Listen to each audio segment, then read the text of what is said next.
All right, welcome back for our final feature match here for OTJ Outlaws of Thunder Junction, and we got hopefully it's gonna be a fun one here. We got Zeke here with one of the most talked about decks in our league. Uh, his many copies of Holy Cow deck. When we get to see what that's all about here, taking on Preston, who has he's coming in the week with 16 wins and very impressive showing earlier in the league in a feature match. Looks like they're both taking a mulligan. What's Preston got going on? Yeah, Preston is on a double mulligan. Oh, He has decided to put a Cactarantula at the bottom and is deciding between Creosote Heath, the green-white desert, two forests, Seraphic Steed, a steer clear, and Cactus Hope Sure Shot. He's decided to put at the bottom one of his this looks forests. like some kind of So, a Naya or something build here. And yep, Zeke, that's kind of like definitely. Thomas, I know he's been on red white very early on. He amassed many copies of Holy Cow. I believe he got up to eight, and he's running five of them. And then at some point he just opened a Bruce Taro, which was like very hilarious because he was already playing red white. He has all the red white gold cards. We see two of them in hand here: Eartha Joe and Forma Posse. He's playing Return the Favor. That's a card you don't see very much either. He's got only one Holy Cow, and he's also got Fling. So he's playing a lot of these situational cards that when you get them in just the right spot, they can really swing a game. But a lot of the time, they're not really, like in the average game, they may not they may not be very good. But when you can hit them at just the right time, they can do something good. Same with Ride Down here, which he's keeping on top. So all the red, white, gold cards here. Mhm. Yeah, have you played much or with or against to Return the Favor? Yeah, I mean, a little bit. I think it's better in our league Yeah, than in some others. I think I like the idea of the card. My big issue with it is that against white decks, it doesn't really work with the O rings. All of the Mystical Tether, Lasso by the Law, and the ones from the bonus sheet, because they all say exile something an opponent controls. So, so if you return the favor on that, you still lose one of your creatures. You just get to choose which one. So it's Mm. it's not like when you can just like leave up what is it 4 mana and just like two for one somebody if they cast murder or something like that. Against some of the white decks, it doesn't always pan out. And there's also stuff like Yeah, destroy a creature with this amount of power, destroy a tapped creature. So it's hard, but when it actually works, it can really be impactful.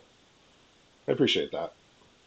So yeah, and it seems that changing the target that it doesn't work on things with more than a single target. So those fight spells doesn't seem like the changing target works either. no, that's the Holy Cow Wars. We'll see if Zeke wants to ride down the opponent's Holy Cow and say I am the cow herder here, not you.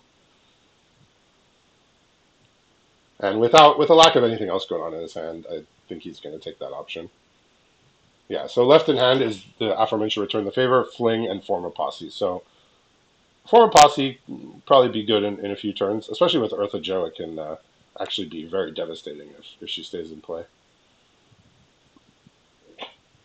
Just a huge amount of damage stacked on any creature, whether it be a cow or one of the many tokens that are made. Yeah, Eartha Joe is kind of like a weirdly underrated card. At least for me, it's like I know it's good, I just never played it. Like I didn't end up red white Yeah. in drafts. I splashed it a couple times. There's a couple cards it really goes well with, like Deadeye Duelist and the Keykeeper, the Tapper. Like those are two things that it works Mhm. well with. Um, Also, if you want to go up to uncommon, there's a Boombox. Yeah. Seems like they didn't. They intentionally left out. There's not so many ways that it can be used. It's really mostly about the mercenary tokens and just those couple cards that you mentioned. Yeah, if you want to double lava axe somebody, you could play High Noon and deal 10 damage to your opponent. Uh, so like yeah, so this is where like something like Return the Favor, it's just like well, it doesn't do anything because it's the only attacking creature. He could fling it, but I don't think Yeah. that's worth it at this juncture of the game. Not in comparison to making Yep, four mercenary tokens. absolutely. I heard stories that in the in the Artisan Brawl event, side event that Johnny ran, Jordan had good success with Eartha Joe and Boombox. I heard people talking about that. Mm, yeah. Here, Preston is pretty much just deciding between pathing and also putting down Cactus Folk Sure Shot. He's kind of pseudo targeting, not mousing over, but yeah, seems like he's gonna get rid of that Eartha Joe because I mean that's just gonna be a whole lot of damage. He'd probably have to, uh, I don't know. I'm sure he'd be concerned about an attack in with that many triggers at the disposal of the opponent. So just unfortunately not too much going on for Zeke, but he does have this land here. He can start getting in for damage, but the thing is that the seed has lifelink, so it's hard to really imagine it's going to be a favorable race. Yeah, but I mean, with all that mana and with a fling and return the favor in hand, doesn't seem like there's a whole lot of other options either. Yeah, and he doesn't really have blocks either if Preston gets in a position to start attacking. So yeah, it's like the last thing you want with your red white deck is to flood out like 8 lands in play. Yeah. Okay, Zeke was probably happy to get to 6, so he could make 4/1s with his former posse. But every land after the 6th is just going to be hurting him here. While Preston Yeah. builds a board out, starting with this 4/4. Okay, I mean here's another narrow card that doesn't see much play that is going to be very good here. Like Zeke is just making use of all of these cards that you just don't see very often, but there's a home for them, and it's a deck like this. Sheriff of Safe Passage. When it's a 6/6, it's great, and his deck can Hmm. go wide. So obviously he's been having success with it. What are Preston's options here? Still limited by mana? Is that where we're at? Still limited in mana. Okay. Black is missing Oh, for Badlands Revival that has been picked up, and then Hull of Marauder as well. But he does have, fortunately, the solution to that in the Dance of the Tumbleweeds that he's just drawn. okay. And I And mean, I believe he's going to be playing. yeah, a 6/6 is going to be annoying, but Well, yeah, not a 6/6 here. maybe a 6/6 against him. Um, Like this Zeke 6/6 is going to be annoying. right. And he is able to get. I mean, one thing that's really nice about Dance compared to some other effects that have been like that is that it comes in untapped, right? And so the other card that he has in his hand, Trained Airings, he's going to be able to run out if he just elects to go for an untapped land. Yeah, this is one of the few ones that does that. I remember Grow from the Ashes from Dominaria also put the lands into play untapped. But not very often do they do that. Hmm. Maybe he's thinking about an attack, but no, he can't attack anything. There's a 6/6. All right. Oh, here he is. He's drawn the herder himself, the rancher. Yeah. He said, "I'm just gonna put Um, everything into this, he and can if you don't kill. block it," he says, No, he can kill because it's fling plus return. "Oh, geez, fling and copy it." Oh, okay. Well, now I understand. All right. That's a nasty one. All right. I wasn't even thinking that. I'm just thinking return the favor is like I play it to screw up my opponent, right?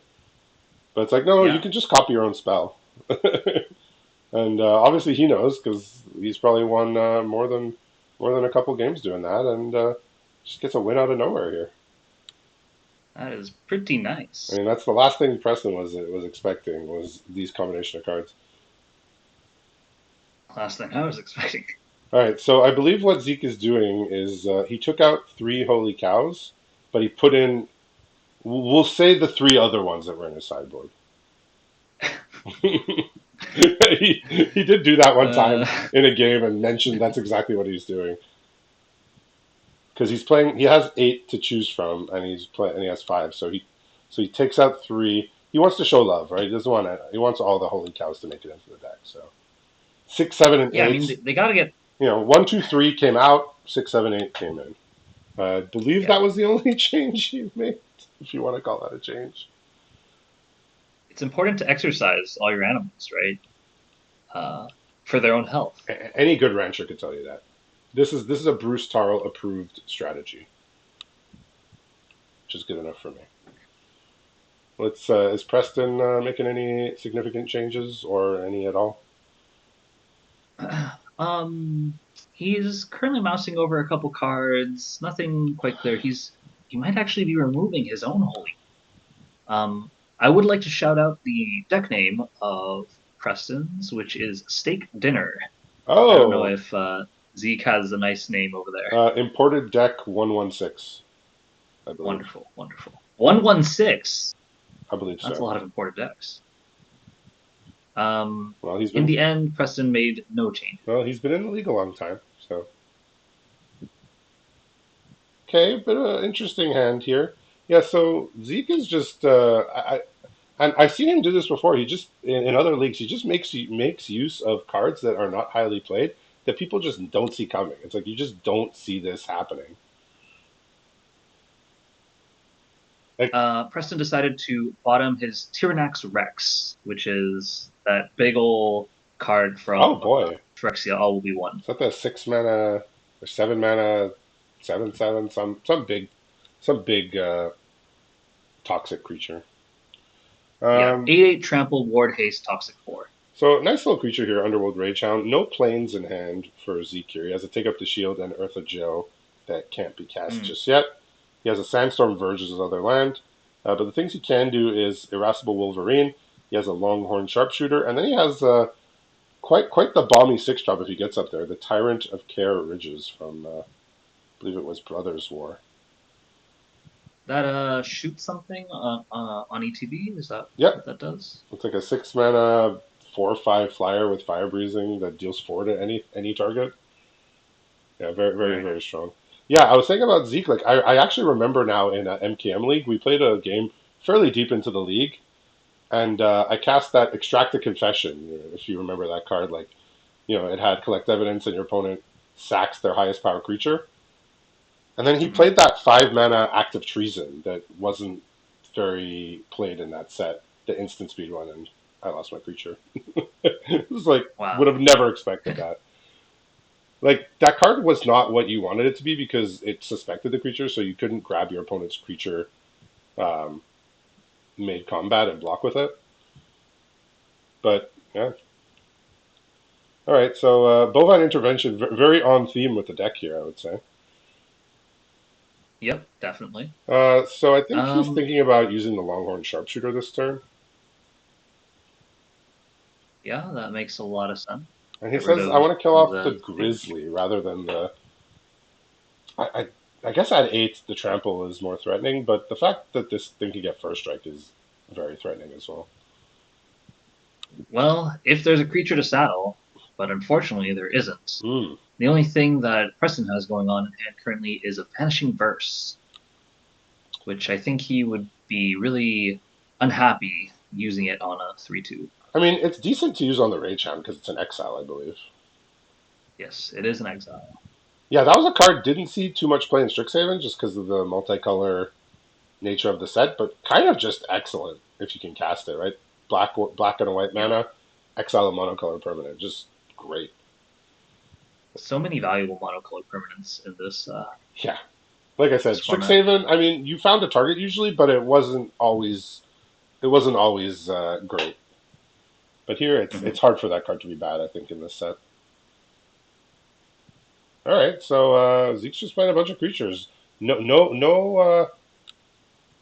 There's a Minotaur. I guess that's a honorary. It's cow adjacent, right? Yep, yep, definitely. It's definitely cow adjacent. All right, he has to drop something here. Probably going to be the Eartha Joe or the. I mean, the 6 drop. He still needs a mountain exactly to cast it. Take up the shield. I think is Yeah. going to be valuable. I think he just said, yeah. He just says, I'm going to drop the 6 drop because he actually kept a tap land on top. Mm, And it's a white green tap land, so it doesn't even get him closer to the dragon. So he says, I'm attacking all. I have to take up the shield. This can't really go wrong. yeah. I mean, he just wins here, right? With the take. Yep.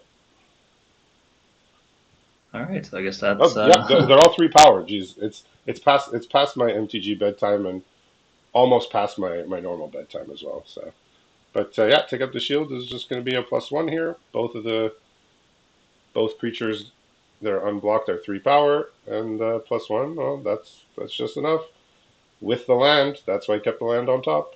He said that's an extra damage, and I'm bada bing, maxing out bada in damage boom. here. So we see a red-white deck doing its thing. Two color is alive and well here in week 6. Congratulations to Zeke on the win, and we'll see everybody for Modern Horizons feature matches coming up in a few weeks.